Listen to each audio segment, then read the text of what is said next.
As the festive season reaches its peak, many university students are actively contemplating funding for the next semester of their studies come January. With many unable to finance their education, the Student Guild of the University of the West Indies is increasing assistance. But youth leaders argue that both the government and the private sector need to do more. TVJ's Giovanni Dennis reports. As the sun sets on the festive season, the dawn of another semester beckons for degree-hunting tertiary students with desperate desires of climbing the economic ladder. But the pressure of their studies is made worse by financing, or the lack thereof in many instances.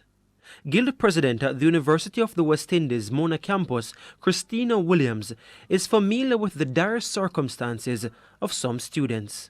So you have students who they earn scholarships, but they can't afford to eat, or they can't afford to travel from where they live. Some of them live as far as Clarendon, have to come to school, or St. Catherine. You have students who don't have any form of financial assistance, so they're living in the library, for example, right? And they go to hall to their friends, and they get an opportunity to bathe there, probably eat out of their friend's spot, and they have to go back to class.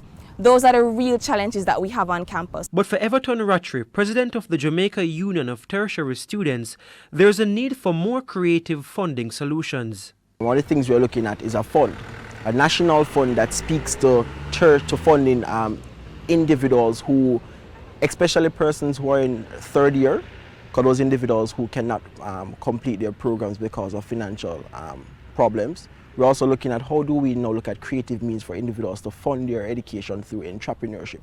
At the same time, he argues, state support is inadequate. There's a lot more that can also be done by the government as it pertains to the area of education and funding of education in particular, because I do believe, to some extent, I believe we don't fully understand the power of education and how it transforms our society on a whole. Sir J. Boswell is chairman of Chancellor Hall, and he believes the government alone simply cannot shoulder the funding needs of students. One of the things that I think is important and that can be looked into is how we can get the private sector to play a greater role.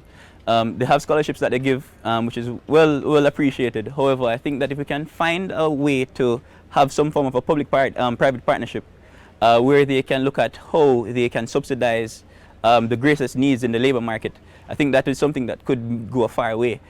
Christina Williams, in the meantime, says there will be good news for some struggling students come January. We will launch our emergency fund in January, which is a fund directly for emergency situations. So we have raised some money thus far, and we'll be helping students starting next semester. She says deregistration was almost eliminated this semester after dialogue with the UWI administration and the Students' Loan Bureau. But she agrees much more needs to be done. Giovanni Dennis, TVJ News.